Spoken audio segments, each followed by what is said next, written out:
누가복음 8장 5절부터 하나님 말씀하시겠어요? 누가복음 8장 4절부터 15절.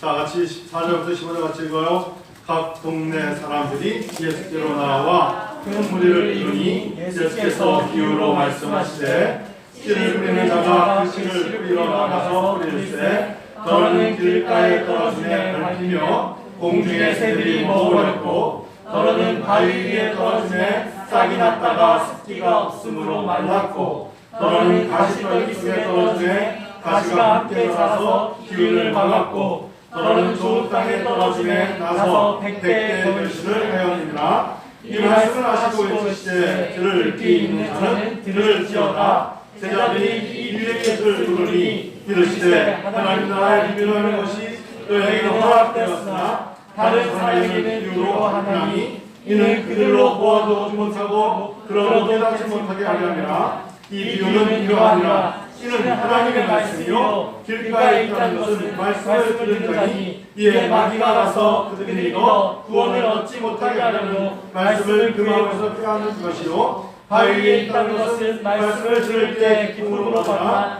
뿌리가 없어 잠깐 있다가 시간을 당할 때 배반하는 자요 가시떨기에 떨어졌다는 것은 말씀을 들은 자이나 지내는 중 이생의 영역과 재물에 한가게 기운이 막혀 온전히 결실하지 못하는 자요 좋은 땅에 있다는 것은 착하고 좋은 마음으로 말씀을 듣고 지키어 인내로 결실하는 자니라. 아멘. 말씀이 결실되고 능력으로 나타내면 김혜성 목사님께서 말씀을 해주시겠습니다.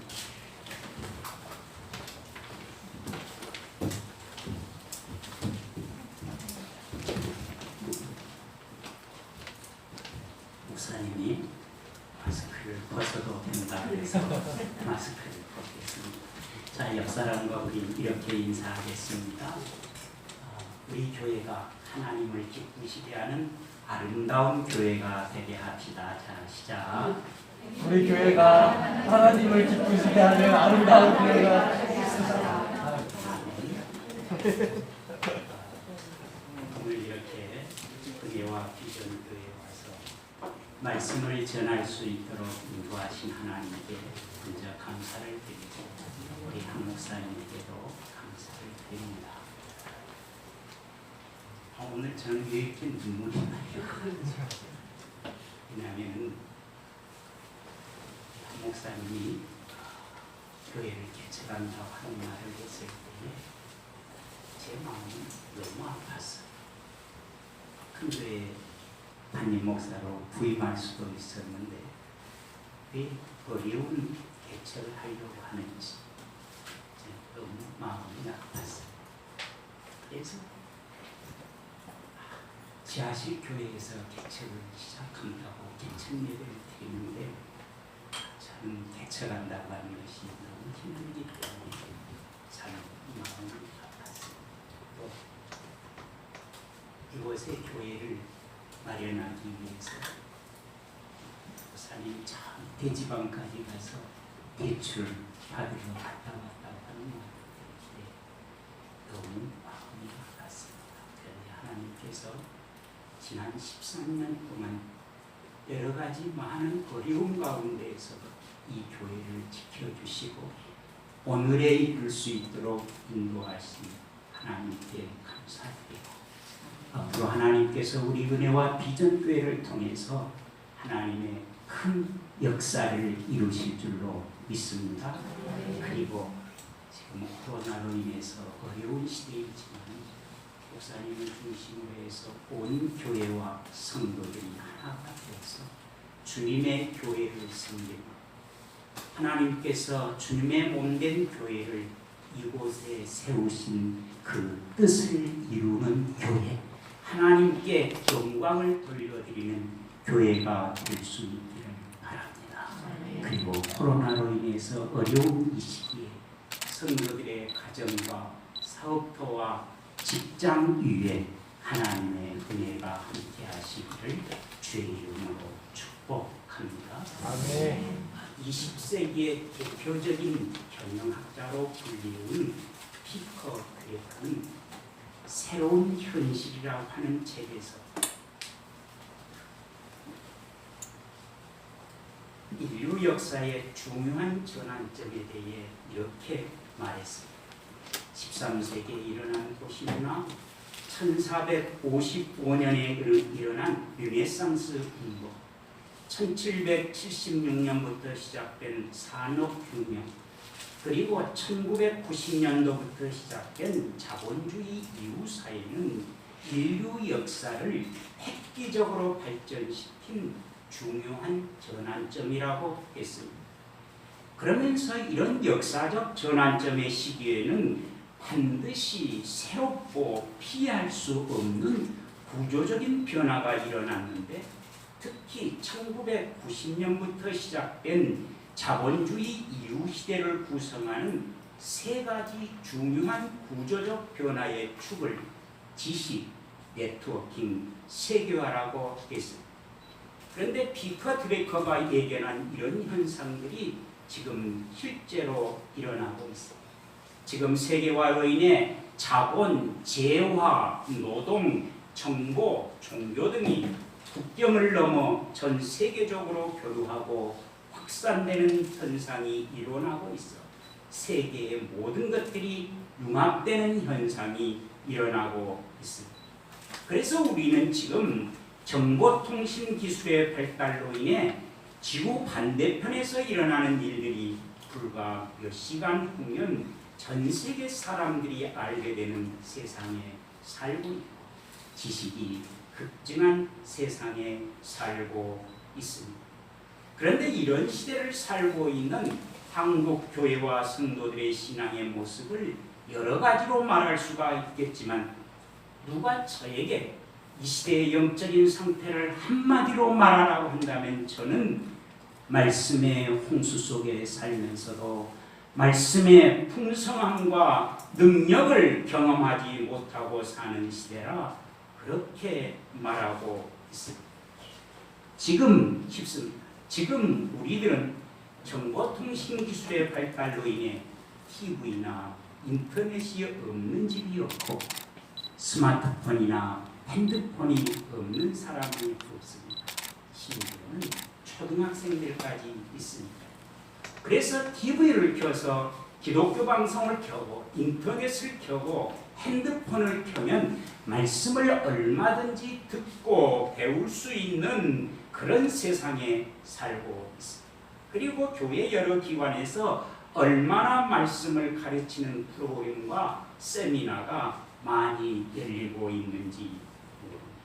그래서 우리는 지금 그 어느 시대보다도 말씀을 쉽게 듣고 배울 수 있는 말씀의 홍수 속에서 살아가고 있어요.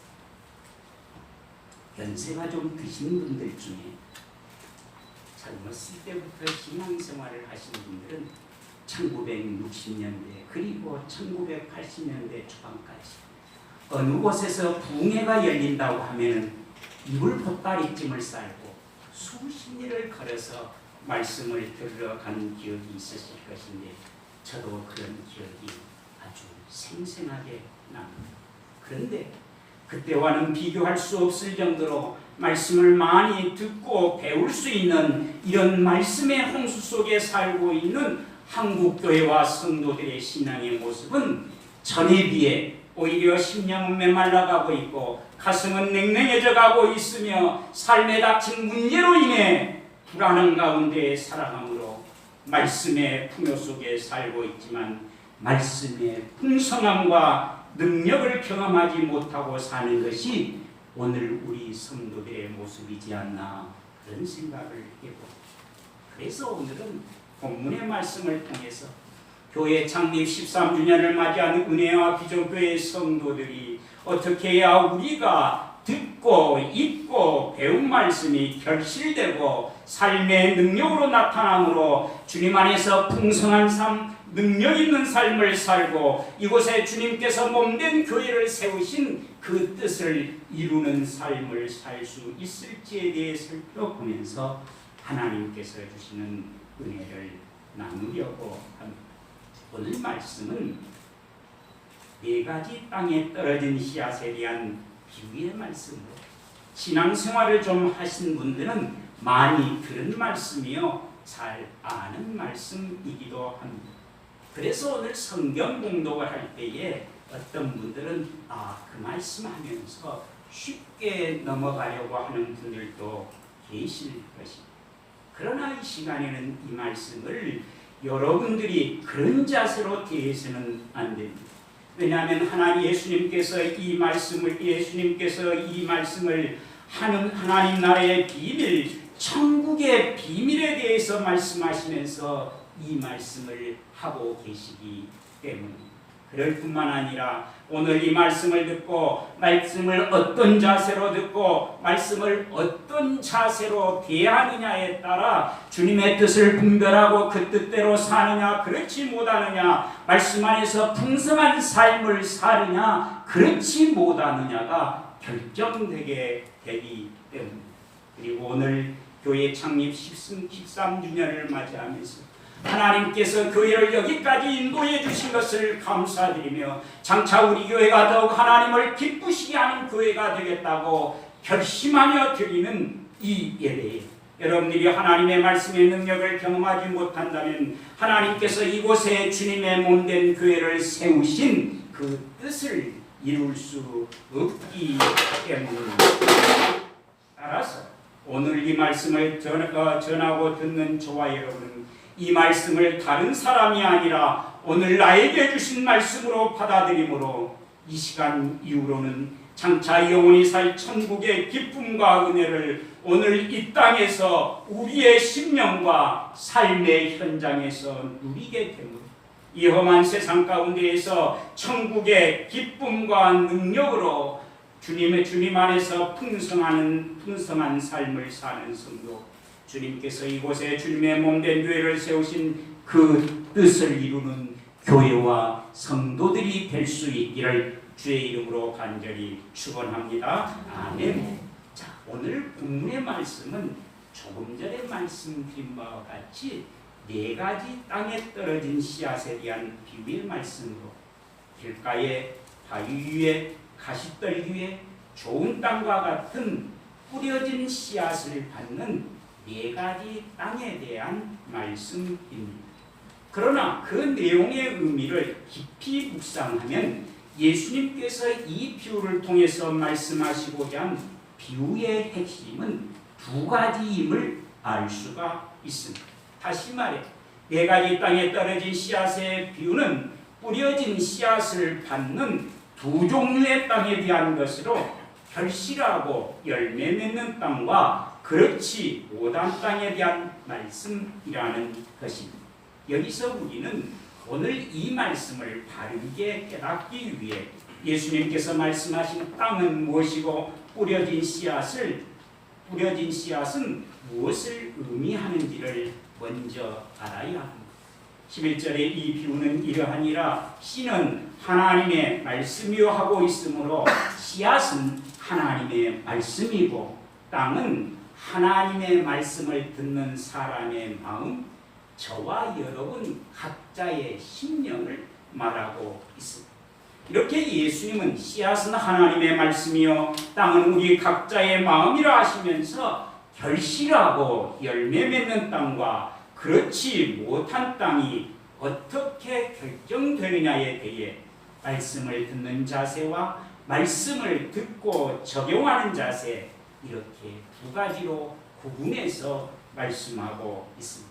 그래서 이 시간에는 시간 관계상 말씀이 결실하고 열매 맺기 위해서는 우리가 어떤 자세로 말씀을 들어야 하는지 말씀을 듣는 자세에 대해 살펴보겠습니다. 하나님의 말씀이 결실하고 열매 맺고 우리의 삶에 능력으로 역사하기 위해서는 어떻게 말씀을 들어야 하느냐? 첫째로 착하고 좋은 마음으로 말씀을 들어야 합니다. 자, 저를 따라 생각하겠어요? 하나님의 말씀이 결실하고 열매 맺고 하나님의 말씀이 결실하고 열매 맺고 우리의 삶의 능력으로 역사하기 위해서는 우리의 삶의 능력으로 역사하기 위해서는 착하고 좋은 마음으로 말씀을 들어야 한다. 착하고 좋은 마음으로 말씀을 들어야 합니다. 15절 말씀을 함께 읽겠습니다. 15절입니다. 시작. 좋은 땅에 착하고 좋은 마음으로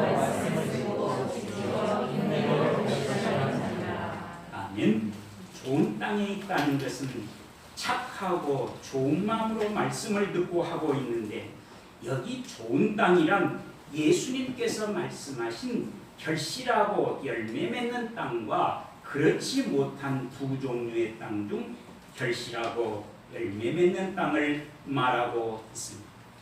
따라서 하나님의 말씀이 결실하고 열매 맺고 우리의 삶의 능력으로 역사하기 위해서는 말씀을 어떻게 들어야 하느냐?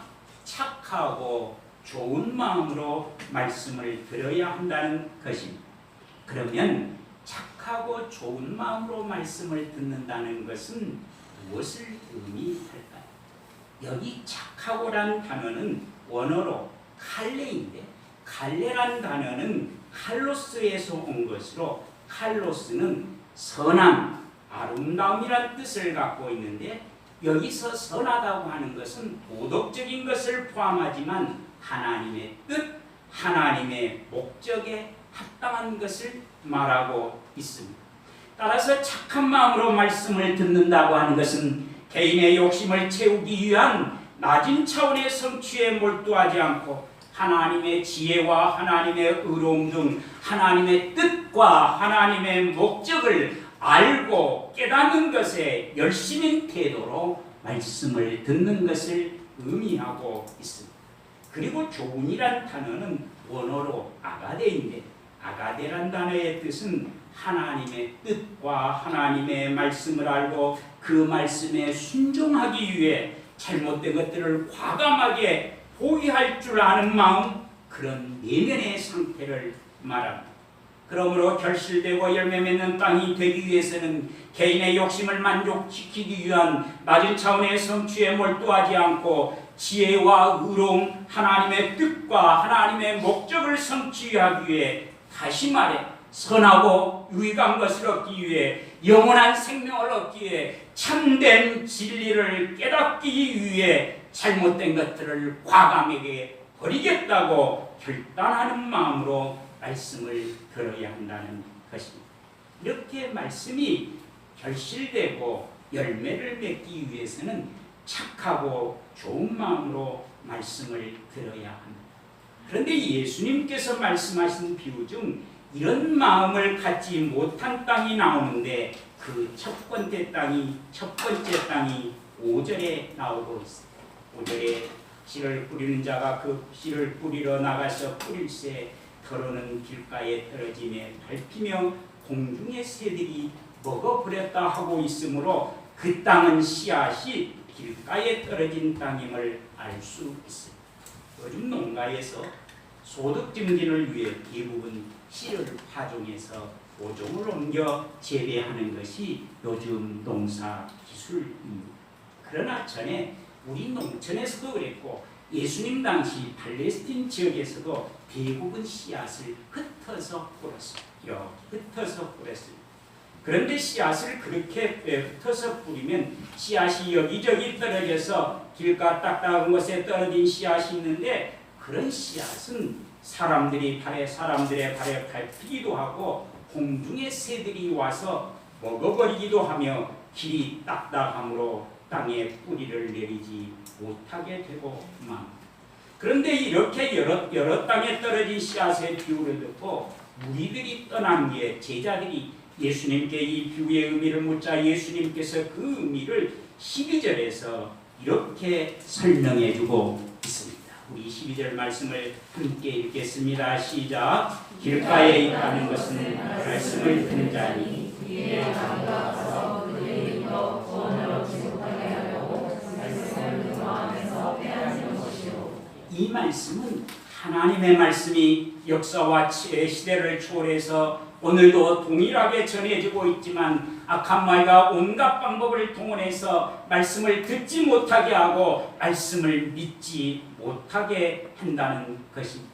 그래서 말씀을 믿어 구원을 얻지 못하게 하고 말씀이 결실하지 못하게 하며 말씀 안에서 능력 있는 삶을 살지 못하게 하려고 말씀을 그 마음에서 빼앗아가는 것이라고 가르쳐주고 있습니다. 제가 아는 어느 목사님 교회에서 실제로 있었던 일입니다. 목사님이 부인하신 게 몇 개월이 지나 그리고 몇 년이 지나는 어느 날 한 장로님이 목사님의 설교를 열심히 메모를 하시더랍니다. 그래서 그 목사님은 우리 장로님이 변하기 시작하구나, 우리 장로님이 말씀을 사모하구나 하면서 목사님의 마음이 기쁨이 있었어요.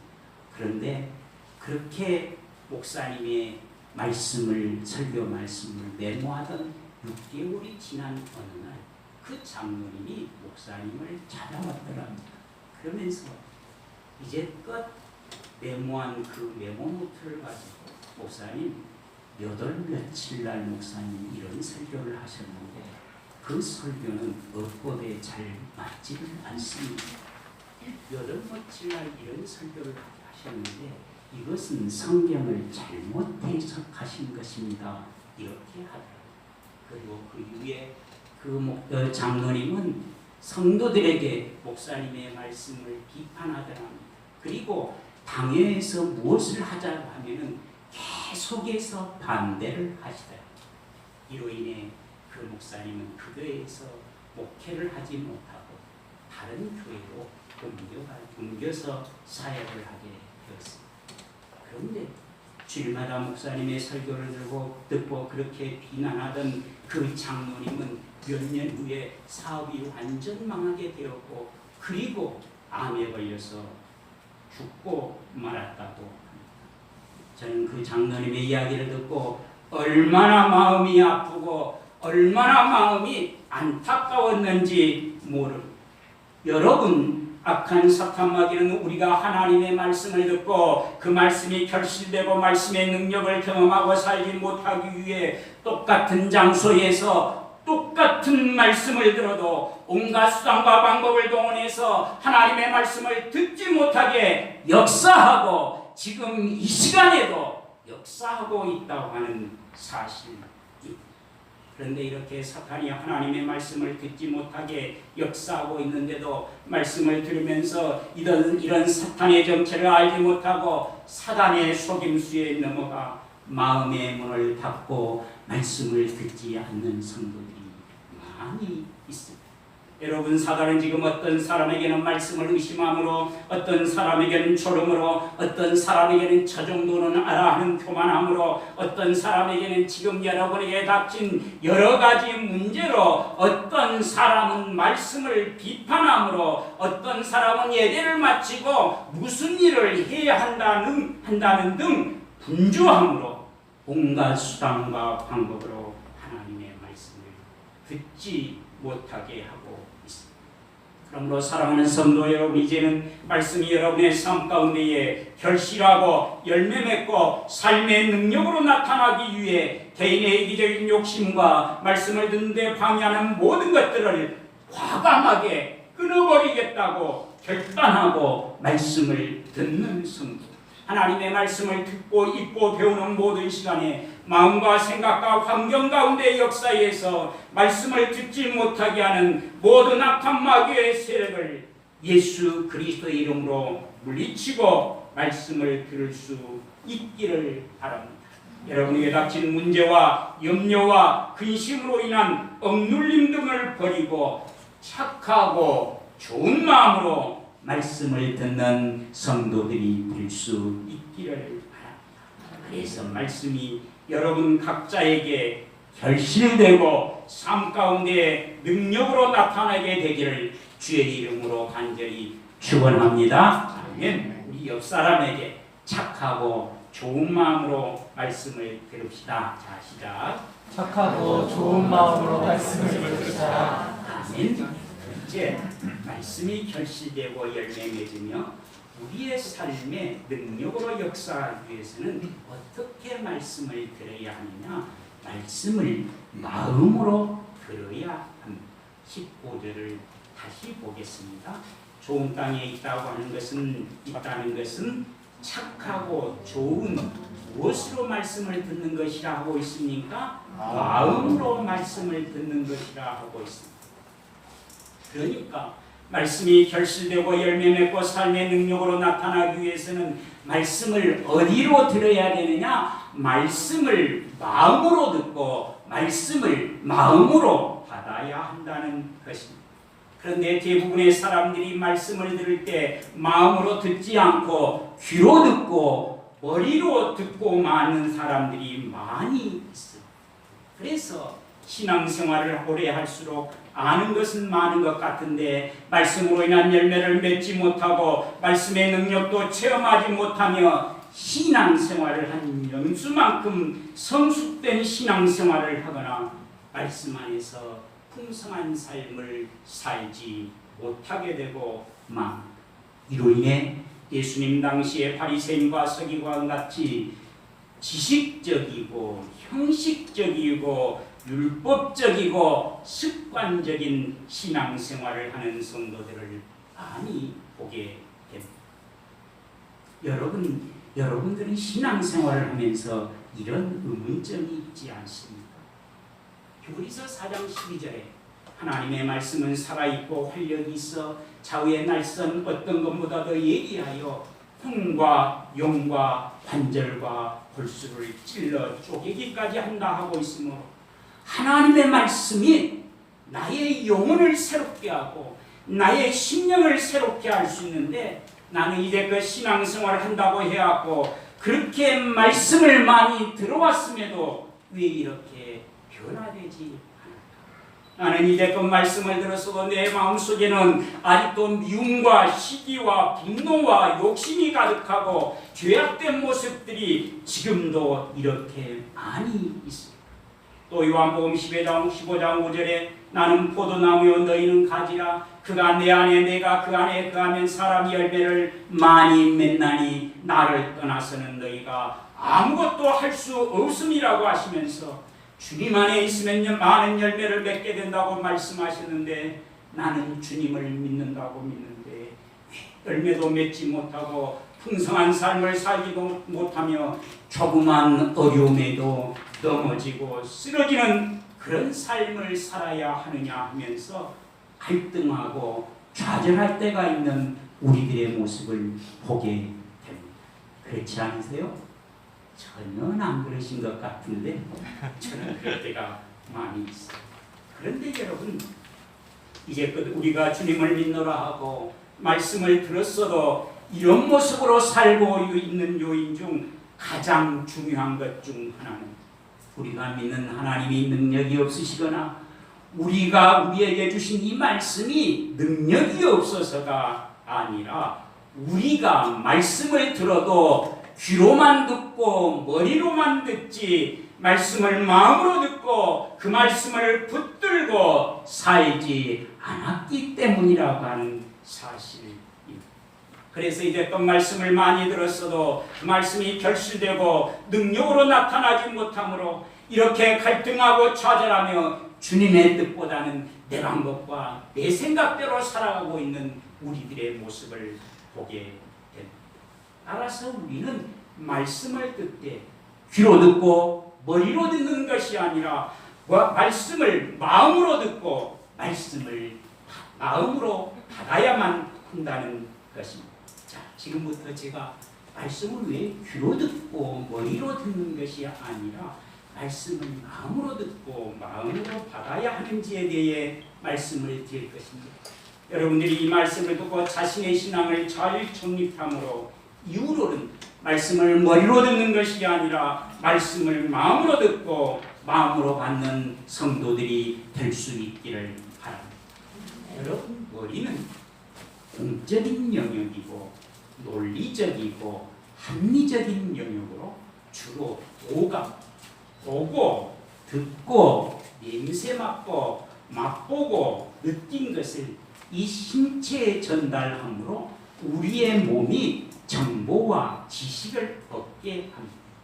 그리고 마음은 사적인 영역이요, 인격적인 영역으로 머리에서 전해준 정보에 감정적이고 인격적인 반응을 하므로 어떤 일에 결단하고 행동을 하게 합니다. 그러므로 말씀은 귀로 듣고 머리로 듣는 것이 아니고 심령으로 마음으로 듣고 마음으로 받아야만 합니다. 그러면 말씀을 심령, 마음으로 받는다는 것은 무엇일까? 그것은 귀로 듣고 눈으로 본 읽은 말씀이 머리에만 머무는 것이 아니라 그 말씀을 나의 마음에 간직하는 것이요 말씀을 마음에 채우는 것입니다. 여러분 말씀이 머리에만 있어 말씀을 안다고 해도 그 상태로 머물러 있다면 그것은 열매를 맺지 못하고 삶의 능력으로 나타나지 못하게 되고만 그러나 말씀이 머리에 머무는 것이 아니라 가슴으로 내려와 우리의 심령에 말씀을 간직하고 우리의 심령이 말씀을 먹으면 말씀에는 권세가 있어서 삶의 변화가 일어나고 심령의 변화가 일어나고 열매가 맺어짐으로 천국의 풍성함을 누리고 사는 역사가 일어나게 됩니다. 따라서 말씀이 열매 맺고 결실되고 삶의 능력으로 나타나기 위해서는 눈으로 읽고 귀로 듣고 배운 말씀이 머리로 알고 머리에 머무는 것이 아니라 말씀을 이 마음으로 듣고 말씀을 마음으로 받아야만 합니다. 머리로 들은 말씀이 심장에 전달되고 심장이 말씀을 듣고 주님께서 지금 나에게 무엇이라고 말씀하고 계십니까? 주님께서 이 말씀을 통하여서 지금 나에게 무엇이라고 이루하고 계시는지 주님께서 지금 말씀을 통해서 나에게 어떤 양심의 가책을 주시는지 주님께서 나에게 지금 어떻게 주님을 위해 살라고 하시는지 주님께서 나에게 지금 어떻게 주님의 몸된 교회를 섬기라고 하시는지 주님께서 나에게 지금 어떤 말을 하고 어떤 선택을 하고 살아야 할지 주님께서 원하시는 것을 마음을 통해서 느끼고 그 마음을 통해서 주신 그 감동을 따라 살려고 성령께서 주신 그 감동을 따라 살려고 힘써야 합니다. 그런데 오늘날 많은 성도들이 마음으로 말씀을 먹지 않고 머리로 먹으려 하고 거기에 그쳐버리고 맙니다. 그래서 아는 것은 많은 것 같은데 심령은 텅 비어있고 성경은 좀 알아 무엇을 해야 할 것을 아는 것 같은데 마음은 공허하고 무엇인가 쫓기며 현실의 문제 때문에 근심과 염려와 두려움과 불안한 가운데 살아가고 있습니다. 심령은 굶주리고 메말라서 에스겔 골짜기의 마른 뼈들과 같은 삶을 살고 있고 조그만 일에도 화를 내며 억울함과 온갖 눌림 속에서 살아가고 있습니다. 세상의 것을 추구하며 세상의 것들을 따라 살아가고 있습니다. 그러므로 이제 우리는 내적이고 세상의 것을 추구하는 겉사람의 신앙, 머리의 신앙에서 내면의 변화, 가치관과 의식의 변화, 천국의 생명을 소유하게 하는 속사람의 신앙으로 들어가야만 합니다. 지난날 세상의 것과 육체의 것들을 위해 머리를 채우는 일에 관심을 가졌지만 이제는 심령을 채우는 일에 마음을 채우는 일에 관심을 가져야만 합니다. 이렇게 심령의 말씀을 채우는 일에 관심을 갖고 삼아 심령의 말씀이 채워질 때에 주님의 임재를 경험하게 됩니다. 하늘의 기쁨이 임하여 환경을 초월하는 내면의 평안을 누리게 됩니다. 거친 언어와 행동을 하는 사람이 부드럽고 온유한 사람으로 변화되고 이기적인 사람이 섬김의 사람이 되며 자기중심적인 사람이 하나님 중심적인 사람으로 변화되고 열매 맺는 사람이 되게 됩니다. 여러분 지금 우리는 우리의 문제가 지금 눈에 보이는 것, 환경이나 가난이나 재난이나 국가에 닥친 문제나 코로나로 인해 닥친 여러 가지 어려움들이 문제라고 생각하면서 살아가고 있습니다. 그러나 여러분, 우리의 진정한 문제는 여러분에게 닥친 문제가 아니라 여러분의 심령이 배고프고 굶주린 상태에 있다고 하는 것이 문제 중에 문제라고 하는 사실.